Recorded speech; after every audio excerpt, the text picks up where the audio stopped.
To my channel. അപ്പോൾ ഞാൻ ഇന്ന് ഫ്ലിപ്കാർട്ടിൽ നിന്നൊരു സാധനം ഓർഡർ ചെയ്തായിരുന്നു, റോസ്മേരി ലീഫ്. അപ്പോൾ നമുക്കിതൊന്ന് അൺബോക്സ് ചെയ്ത് നോക്കാം.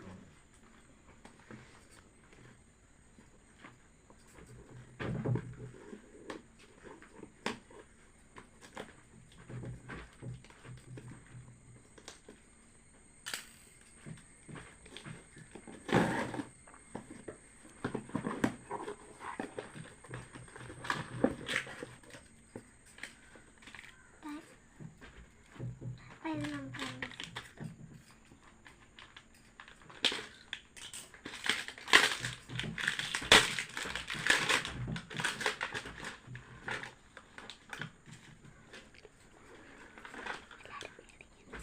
ഇത് നമ്മൾ നമുക്ക് തിളപ്പിച്ച് 2 ടേബിൾ സ്പൂൺ വെള്ളത്തിൽ ഇട്ടിട്ട് തിളപ്പിച്ചെടുത്താൽ മതി.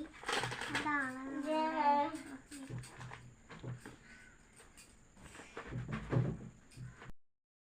അപ്പോൾ ഫ്രണ്ട്സ്, അപ്പം ഞാൻ ഇതിനകത്ത് ഫോണിനകത്തൊക്കെ കണ്ടിട്ടാണ് ഈ ലീഫ് എടുത്ത് പരീക്ഷിക്കാൻ നോക്കിയത്. അപ്പം എല്ലാവരും ഇങ്ങനെ വാങ്ങിക്കുന്ന കണ്ടിട്ടാണ് നമ്മൾ വാങ്ങിച്ചത്. ഈ റോസ്മേരി നമ്മൾ നേരത്തെ റോസ്മേരി വാട്ടറായിരുന്നു യൂസ് ചെയ്തത്, ഇപ്പം നമ്മൾ റോസ്മേരി ലീഫാണ് വാങ്ങിച്ചത്. അപ്പോൾ എല്ലാവർക്കും ഈ വീഡിയോ ഇഷ്ടപ്പെട്ടാൽ ലൈക്ക് ചെയ്യണം, ഷെയർ ചെയ്യണം, സബ്സ്ക്രൈബ് ചെയ്യണം.